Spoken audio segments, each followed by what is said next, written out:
जालना जिले के बदनापुर तालुका के सैकड़ों किसानों ने कर्ज माफी के वादे को पूरा न करने पर सरकार के खिलाफ अनोखा आंदोलन शुरू किया। भाजपा महायुति सरकार ने चुनावी घोषणा पत्र में कर्ज माफी का वादा किया था, जिसे मुख्यमंत्री देवेंद्र फडणवीस और उप मुख्यमंत्रियों ने समर्थन किया था, लेकिन सत्ता में आने के बाद वादा पूरा नहीं हुआ, जिससे किसानों में नाराजगी बढ़ गई है। 19 अप्रैल को जालना में कारभारी मसलेकर ने कर्ज माफी की मांग को लेकर प्रतीकात्मक दहन कार्यक्रम आयोजित किया, जिसमें मुख्यमंत्री और उप मुख्यमंत्रियों के चित्र जलाए गए। सैकड़ों किसानों ने चेतावनी दी कि यदि वादा पूरा नहीं हुआ तो वे आंदोलन को और तेज करेंगे। अगले कुछ दिनों में वे बदनापुर तहसील कार्यालय पर 13वीं कार्यक्रम आयोजित करेंगे। इस आंदोलन ने सरकार पर बढ़ते दबाव को दर्शाया और किसान नेताओं ने कहा कि वे अपनी मांगों को लेकर चुप नहीं बैठेंगे। आम्ही मसलेकर सर यांच्या नेतृत्वात अनेक असे आंदोलन चालू आहे आमचे। मसलेकर सर तहसीलला आमच्या बदनापूर येथे अक्षरशः झाडावर 2 दिवस आणि 2 रात्र इतक्या थंडीच्या कडाक्यात त्यांनी जीवाची पर्वा न करता शेतकऱ्यासाठी तिथे कर्जमाफीसाठी उपोषणाला बसले। एक पाण्याचा थेंब सुद्धा घेतला नाही। त्यानंतर बरेच आंदोलन झाले, त्याची दखल सरकारकडून घेतली गेली नाही। तर त्यामुळे कुठेतरी राग आमचा विकोपाला जात असताना विचार केला की आता शेवटला किमान मशानभूमीत गेल्यावर तरी सरकारला जाग येईल, पण तसं न करता सरकारचे कुठलेही प्रतिनिधी, सरकारचे लोकप्रतिनिधी आमच्याकडे आले नाही किंवा आश्वासन दिलं नाही।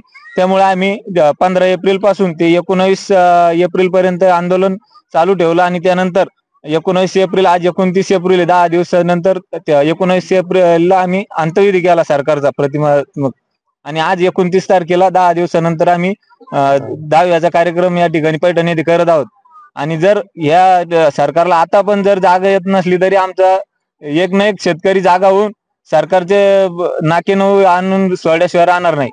आमची मागणी एकच आहे की शेतकऱ्याची सरसकट कर्जमाफी झाली पाहिजे, आणि सगळ्यात पहिले म्हणजे देवेंद्र भाऊनी देवाची शपथ खाऊन जाहीरनाम्यात सांगितलं होतं की शेतकऱ्याचा सातबारा कोरा कोरा कोरा, एक वेळेस नाही 3 वेळेस सांगितलं होतं। मग आता आमचं रास्त मागणी ते लबी की आमचा सातबारा कोरा कोरा करून द्या, बस एवढीच मागणी आहे आमची।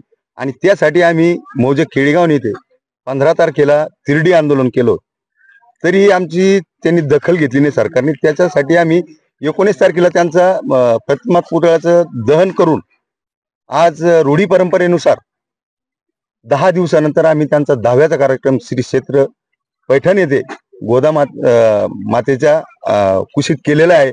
आणि यानंतरचं 13वं त्यांचं आम्ही बदनापूर तहसील कार्यालयामध्ये घालणार असून त्यांना एक माझी कळकळीची विनंती आहे की तुम्ही 13व्याचं जेवण करायला आमचं निमंत्रण स्वीकारावं, एवढंच बोलतो, थांब। आंदोलन मी आतापर्यंत भरपूर केले, फक्त मागणी एकच आहे, शेतकऱ्याची सरसकट कर्जमाफी व्हावी। सरकारला कुठल्याच प्रकारे दया येत नाही आणि त्याच्यामुळे या ठिकाणी आता हे आंदोलन जे काही आहे इथं शक्यतो माणूस मेल्याच्या नंतर येत असतं, परंतु आम्ही या ठिकाणी सरकार जिवंत वाटत नाही, त्याच्यामुळे या ठिकाणी या मुरदाड सरकारचा जाहीर निषेध करण्यासाठी या ठिकाणी आज आम्ही सरकारचं नाव या ठिकाणी घातलेलं आहे।